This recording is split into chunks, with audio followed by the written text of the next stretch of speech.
I'm Samantha, 32 years old, and I've been dating David for 3 years. We sat in his silver BMW outside my apartment, staring at an invitation to dinner with his family. "They're going to love you," he said with that charming smile. But the address was for Romano's, the most expensive restaurant in the city. I could have told him right then that I had $6 million sitting in my trust fund. I could have mentioned that my great-aunt left me an inheritance that made his family's wealth look quaint. Instead, I tucked my hair behind my ear and played the part of the nervous girlfriend. What if they think I'm not good enough? Where are you watching from today? Drop your location in the comments below and hit that like and subscribe button if you've ever felt nervous about meeting your partner's family. You'll definitely want to stick around for what happened next. See, I'd learned the hard way that money changes everything. My last boyfriend suddenly became very interested in marriage the moment he discovered my bank account. The one before that started planning our future around trips I could fund. So when I met David at that little coffee shop downtown, I made a decision. I would be Samantha the marketing coordinator, not Samantha the millionaire heiress. David fell in love with a woman who packed her own lunches and shopped at Target. He insisted on paying for everything because he thought I was struggling. Those weekend getaways, fancy dinners, even my apartment upgrades. He covered it all because he was being a gentleman. And honestly, I loved feeling cared for without ulterior motives. But meeting his family meant entering their world. And their world had rules I knew too well. Old money families could sniff out what they called gold diggers from miles away. They had tests, subtle and not so subtle ways of determining your worth. I decided to give them exactly what they expected. I spent the afternoon shopping at discount stores, buying a dress that screamed trying too hard on a budget. The navy blue polyester blend was exactly wrong for Romano's. Too casual, too cheap, too obvious. I paired it with shoes that pinched my feet and a purse I'd grabbed from a thrift shop. The transformation was complete when I looked in my bathroom mirror that evening. Gone was the confident woman who could buy and sell half the restaurant. In her place stood someone desperate to impress. Someone who clearly didn't belong in their sophisticated circle. David picked me up at 7 sharp, his eyes widening when he saw my outfit. "You look beautiful," he said, though I caught the slight hesitation. He was too kind to mention that I looked underdressed for Romano's, but I saw him glance at my shoes twice. "I wanted to look nice for your family," I said, adjusting the cheap earrings I'd bought to complete the look. The drive felt different tonight. David seemed nervous, which was unusual for him. He kept drumming his fingers on the steering wheel at red lights. "So tell me about them again," I prompted, though he'd already described his family countless times. His mother, Margaret, was a retired museum director. His father, Robert, owned a successful law firm. His sister, Jennifer, had married a cardiologist and lived in the suburbs with their 2 kids. "They can be a bit intense," David admitted as we pulled into Romano's valet parking. "They're not used to sharing me." He squeezed my hand. "But once they get to know you, they'll see what I see." The restaurant was exactly as intimidating as I remembered from my previous visits. Crystal chandeliers, mahogany paneling, waiters in crisp white jackets. The maitre d' recognized me immediately, but played his part perfectly when David gave his family name for the reservation. "Right this way, sir." We were led to a corner table where 3 well-dressed people sat waiting. Margaret had silver hair swept into an elegant chignon and wore what I recognized as a Chanel suit. Robert was distinguished in his navy blazer, and Jennifer looked like she'd stepped out of a country club catalog. They stood as we approached, and I watched their eyes take in my appearance. Margaret's smile was polite but didn't reach her eyes. Jennifer's gaze lingered on my dress with poorly concealed disappointment. Robert shook David's hand warmly before turning to me with professional courtesy. "You must be Samantha," Margaret said, extending a perfectly manicured hand.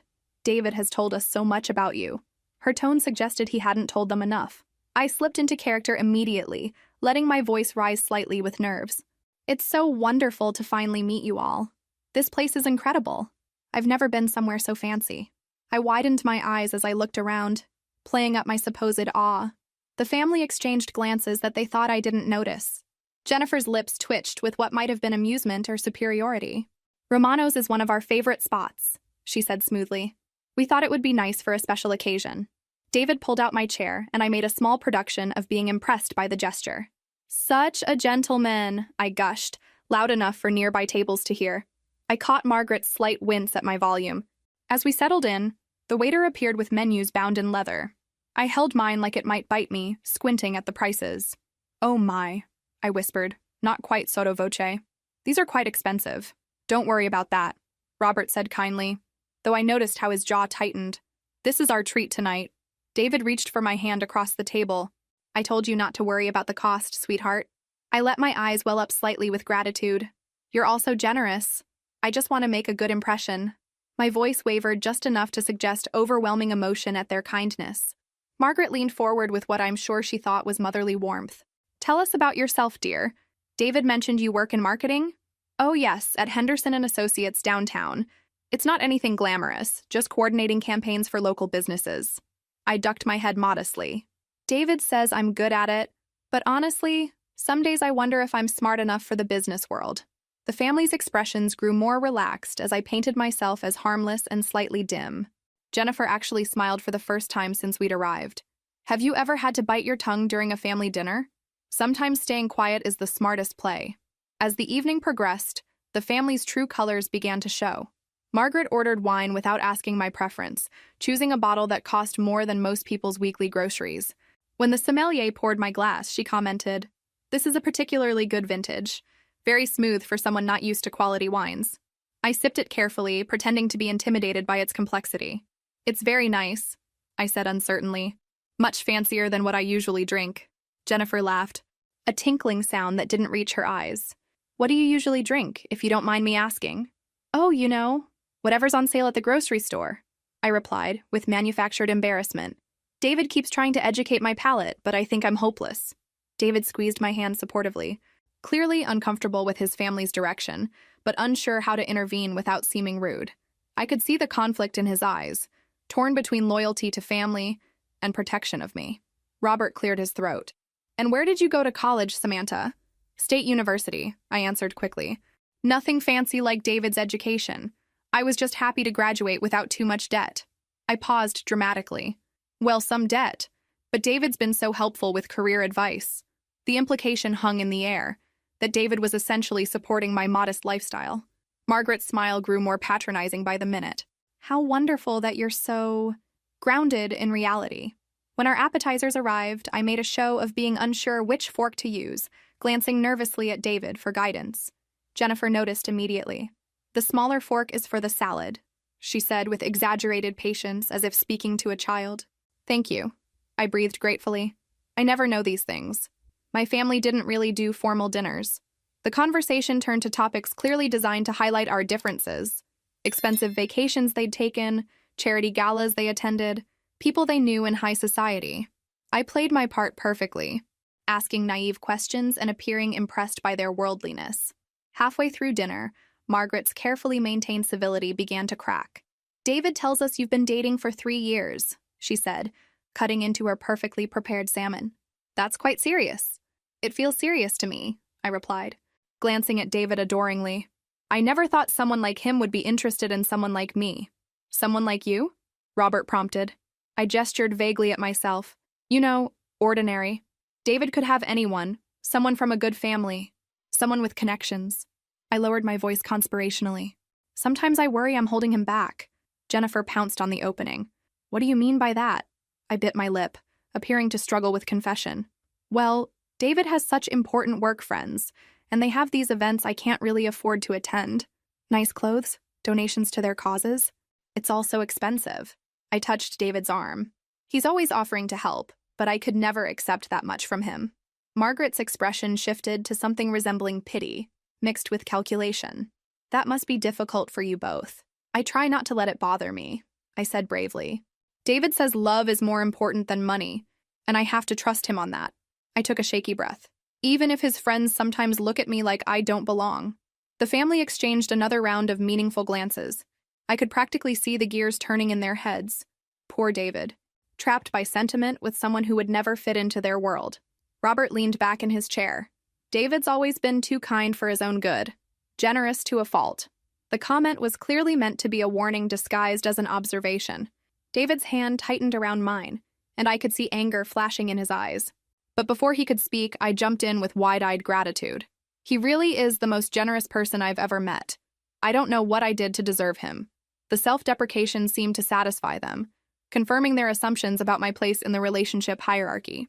As we approached dessert, Margaret made her move. "Samantha, dear, I hope you don't take this the wrong way, but I feel I should mention something." David tensed beside me. "Mom." She held up a perfectly manicured hand. David, this is important. She turned to me with what she probably thought was kindness. My dear, David comes from a very specific background. His future involves certain expectations, certain responsibilities. I widened my eyes innocently. What do you mean? Jennifer jumped in to help deliver the blow. What Mother means is that David will likely be expected to marry someone who can complement his lifestyle, someone who understands the social obligations that come with his position. I let my face fall dramatically. Oh, I see. I glanced at David, who looked furious. I hadn't really thought about it that way. We're not saying anything against you personally, Robert added quickly. You seem like a lovely girl, but sometimes love isn't enough to bridge certain gaps. The word gaps hung in the air like a poison cloud. I could feel David preparing to explode in my defense, but I squeezed his hand under the table. This was my moment to let them reveal exactly who they were. I appreciate your honesty, I said quietly, my voice trembling just enough to suggest devastation masked by dignity. I suppose I always knew this might be an issue. Margaret's expression softened with what she probably thought was compassion. You're taking this very well, dear. It shows real maturity. I just want David to be happy, I whispered, playing the role of the noble girlfriend willing to sacrifice for love. Even if that means... I let the sentence trail off meaningfully, watching as satisfaction crept across their faces. They thought they'd won. They thought they'd successfully convinced the poor, naive girl to step aside for their son's greater good. David had gone completely still beside me, his jaw clenched so tightly I worried about his dental work. But he stayed silent, probably shocked by his family's cruelty and my apparent acceptance of it. As the waiter cleared our main courses, I excused myself to the restroom. It was time for the final act, and I needed a moment to prepare for the revelation that would change everything. I stood in the restroom mirror, touching up my deliberately cheap lipstick, and preparing for what would either be the most satisfying moment of my life or a complete disaster. The bathroom attendant, Maria, had worked at Romano's for years and recognized me immediately. Miss Samantha, she whispered in accented English, you look different tonight. I smiled at her reflection. Sometimes we all need to play dress up, Maria. She nodded knowingly. Mr. Romano, he will be happy to see you. He was just telling the staff how the new expansion is going so well thanks to your investment. Perfect timing. I slipped her a $20 bill. Could you do me a favor? In about 10 minutes, could you ask Mr. Romano to come greet his guests at table 12? Tell him it's important. When I returned to the table, dessert menus were being distributed. Margaret was in the middle of what sounded like a rehearsed speech about family legacy and appropriate partnerships. David looked like he wanted to crawl under the table or commit murder, possibly both. Ah, there you are, dear, Margaret said as I sat down. We were just discussing some family traditions that David might not have mentioned. I settled into my chair with renewed confidence. The countdown had begun. Oh, that sounds fascinating. I love learning about family histories. Jennifer smiled patronizingly. Well, for instance, there's the matter of the family ring. It's been passed down for 4 generations, always to brides who come from established families. The implication was crystal clear. I would never be worthy of wearing their precious heirloom. David's knuckles were white where he gripped his water glass. That sounds like a beautiful tradition, I said sweetly. I'm sure whoever David chooses to marry will be honored to wear it. Margaret beamed at my apparent acceptance of exclusion. Exactly. I'm so glad you understand these things matter. What do you think will happen when they discover who Samantha really is? Drop your predictions in the comments below. Robert decided to twist the knife a little deeper. There's also the matter of social expectations. David's career involves a lot of networking, charity events, business dinners. It's important that his partner can navigate those waters successfully. I nodded earnestly. I can imagine how challenging that must be. All those important people to impress. Precisely, Margaret said, warming to her theme. Take tonight, for instance. Romano's isn't just a restaurant, it's an institution. The kind of place where business deals are made, where reputations are built or broken. Someone unfamiliar with this world might find it overwhelming. David finally found his voice. Mom, that's enough. Darling, I'm just explaining the realities, she replied smoothly. Samantha seems intelligent enough to understand. I leaned forward with wide-eyed curiosity. You're absolutely right, Mrs. Patterson. I had no idea places like this were so important for business. David never told me about the networking aspect. Jennifer laughed. Oh, David's always been too modest. But really, the connections made in places like Romano's can make or break careers. The owner, Mr. Romano, knows everyone who matters in this city. How fascinating, I breathed. He must be incredibly successful to run such an exclusive establishment. Indeed, Robert said proudly. Franco Romano built this empire from nothing. Started with a small family restaurant and expanded through careful investments and smart partnerships. A real self-made success story. Margaret nodded approvingly. The kind of man who understands the value of choosing the right associates. I could see David struggling with whether to defend me or simply escape this nightmare dinner. His loyalty was touching, but I needed him to wait just a few more minutes. The pieces were falling into place perfectly. It must take real vision to build something like this, I said admiringly. And I imagine he's very careful about who he trusts with his business investments. The family exchanged satisfied glances, apparently pleased that I was finally grasping the importance of their social circle and my exclusion from it. As if summoned by destiny, Franco Romano appeared at our table just as the dessert course arrived. He was exactly as I remembered. Distinguished silver hair, immaculate suit, commanding presence that spoke of quiet confidence and old-world charm. "Good evening," he said warmly, his slight Italian accent adding elegance to every word. "I hope you are all enjoying your dinner this evening." Margaret practically preened. "Franco, how wonderful to see you. Everything has been absolutely perfect as always." He smiled graciously. "Mrs. Patterson is always a pleasure. And Mr. Patterson, good to see you again." His eyes moved around the table politely until they landed on me. I watched as recognition dawned in his expression, followed immediately by surprise at my appearance. Franco Romano was nothing if not discreet, but I could see him taking in my cheap dress and obvious disguise with sharp intelligence. "And this lovely young lady must be a new friend," he said carefully. David straightened with pride. "Franco, I'd like you to meet my girlfriend, Samantha." "Samantha, this is Franco Romano, the owner." I extended my hand with apparent nervousness. "Mr. Romano, it's such an honor. I've never been anywhere so elegant." Franco took my hand, and I felt him squeeze it gently, a private acknowledgement of our shared secret. "The pleasure is entirely mine, Miss Mitchell," I supplied. "Samantha Mitchell." His eyebrows rose almost imperceptibly. "Mitchell, such a beautiful name." He paused, studying my face with theatrical consideration. "You know, you remind me of someone. Have we met before?" Margaret laughed dismissively. "I doubt that, Franco. Samantha doesn't usually frequent establishments like yours." The condescension in her voice was unmistakable. Franco's expression cooled slightly as he registered the insult. "Is that so?" he said quietly. I could feel the tension building like electricity before a thunderstorm. Franco was giving me the opportunity to control this revelation, and I intended to make the most of it. "I don't think we've been formally introduced," I said carefully. "Though you do seem familiar." Franco smiled slowly. "Perhaps you've seen my photograph in the business section. I've been featured recently in several articles about successful restaurant expansions." David looked confused. "Expansions?" "Oh, yes," Franco said, his eyes never leaving mine. "Romano's has been expanding quite aggressively this past year. 3 new locations, thanks to some very generous investors who believe in our vision." Margaret's smile was becoming strained. "How wonderful. It's always nice when people support local businesses." "Indeed," Franco agreed. "Though I must say, some of our investors have been far more generous than others. In fact, our primary investor made it possible for us to survive the pandemic and come back stronger than ever." Jennifer shifted uncomfortably. "That's quite a success story." Franco nodded gravely. "This person didn't just provide capital.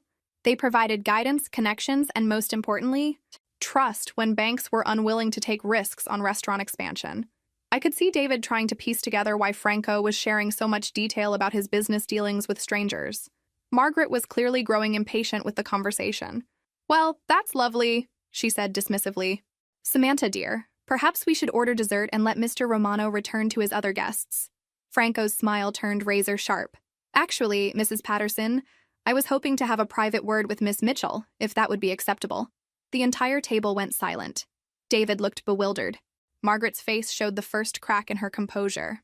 "I'm sorry," Margaret said faintly.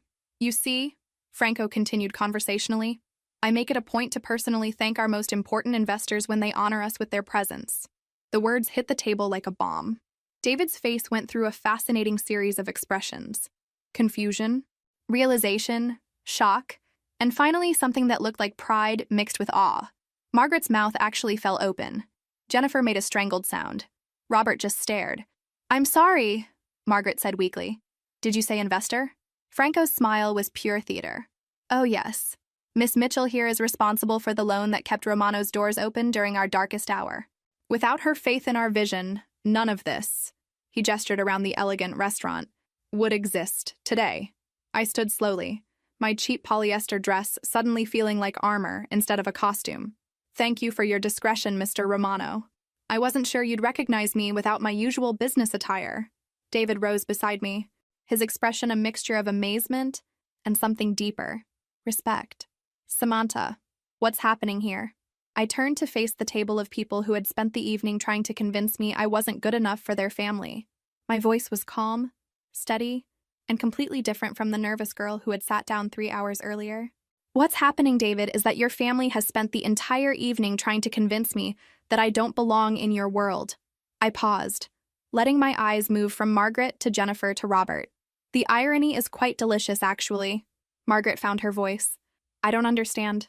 "No," I agreed pleasantly. "You really don't." I turned to Franco. "Mr. Romano, would you mind clarifying for them exactly what my investment in Romano's entails?" Franco was clearly enjoying himself. Miss Mitchell owns 40% of Romano's enterprise, including our 3 locations and the catering business. She's also the primary stakeholder in our real estate holdings. He paused dramatically. "In layman's terms, she's my business partner."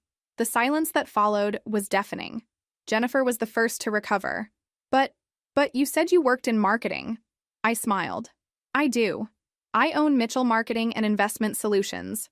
We specialize in helping small businesses expand through strategic partnerships and targeted growth campaigns." David was staring at me like he'd never seen me before. "Samantha, why didn't you tell me?" I reached for his hand, and for the first time all evening, my smile was completely genuine. "Because I needed to know that you loved me for who I am, not what I have. And tonight proved that you do." I turned back to his family, who were still sitting in stunned silence. "As for the rest of you, let me be clear about something. David is an incredible man who deserves a family that supports him unconditionally. What he got instead was a family so concerned with status and appearances that you were willing to break his heart to maintain your social standing." Margaret's face had gone pale. "Samantha, we had no idea." "No," I interrupted firmly. "You had no idea because you made assumptions based on superficial appearances. You saw a cheap dress and decided I was inferior. You heard State University and dismissed my intelligence. You assumed financial dependence and treated me like a gold digger." Franco cleared his throat. "Perhaps I should mention that Miss Mitchell graduated summa cum laude with degrees in both business and marketing and built her company from the ground up after inheriting startup capital from her great-aunt." Robert was beginning to look physically ill. "Samantha, we sincerely apologize. We clearly misjudged." "You didn't misjudge anything," I said calmly. "You revealed exactly who you are. People who measure worth by bank accounts and pedigree. People who think kindness and love are secondary to social status." David squeezed my hand. "I'm so sorry. I had no idea they would." "David, you have nothing to apologize for. You defended me all evening. You were horrified by their behavior." I looked around the table one more time. "The question now is whether you want to build a life with someone whose family will always see me as beneath them, or whether you're ready to establish some serious boundaries." Margaret was practically trembling. "Of course we want to build a relationship with you. We simply—" "No," I said firmly. "That ship has sailed. You've shown me who you are when you think someone is powerless. That's not something I'm interested in forgetting." Franco stepped forward. "Miss Mitchell, your table is ready in the private dining room whenever you'd like to continue your evening in more comfortable surroundings." I looked at David. "What do you say? Ready to start fresh?" He stood, pulling me close. I've never been more ready for anything in my life. As we walked away from the table, I heard Jennifer whisper urgently to her mother. "Do you realize what we've just done?" Yes, I thought with satisfaction. They were beginning to understand exactly what they'd done. And more importantly, they were learning that respect isn't something you can withdraw and restore at will. If this story resonated with you, make sure to like and subscribe for more real-life drama about standing up for yourself and finding your worth. Sometimes the best revenge is simply being successful enough that their opinions become irrelevant.